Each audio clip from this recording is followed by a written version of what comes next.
আজকে আমি একটা অ্যাপেল কেক বানিয়েছি, আপনাদের সাথে আজকে এই রেসিপিটাই শেয়ার করব। আপেল কেক বানানোর জন্য আমি 100 গ্রাম দই আর হাফ কাপ জ্যাগারি পাউডার নিয়েছি। নিয়ে খুব ভালো করে মিশিয়ে নেব।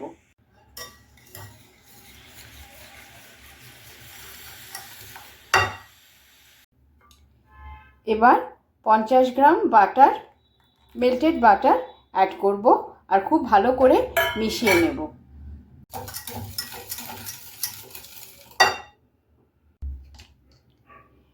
এবার আমি 1 চামচ বেকিং পাউডার অ্যাড করব, হাফ চামচ বেকিং সোডা অ্যাড করব, দিয়ে ভালো করে মিশিয়ে নেব।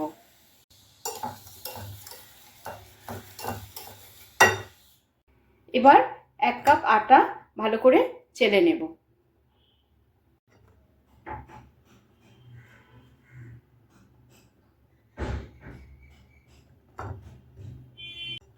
এবার কাট অ্যান্ড ফোল্ড মেথডে পুরো আটাটা মিশিয়ে নেব।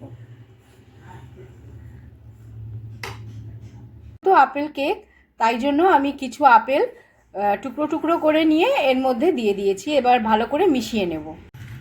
আপেলের টুকরোগুলো আমি ভালো করে মিশিয়ে নিয়েছি মিশ্রণের সাথে।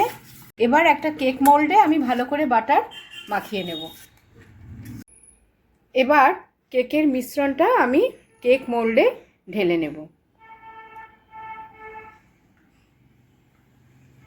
মিশ্রণটা আমার ঢালা হয়ে গেছে। এবার আমি ভালো করে ট্যাপ করে নেব। আপেলের কিছু টুকরো এইভাবে কেটে নিয়ে কেকের ওপর দিয়ে সাজিয়ে দেব।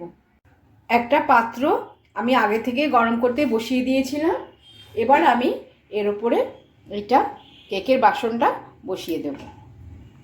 খুব সাবধানে করতে হবে যাতে হাতে গরম না লেগে যায়। আমি ঢেকে দিলাম।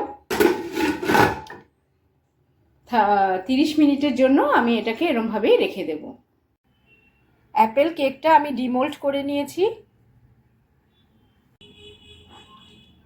আমি এর থেকে একটা পিস বার করে নিলাম। এই দেখুন কতটা সফট হয়েছে।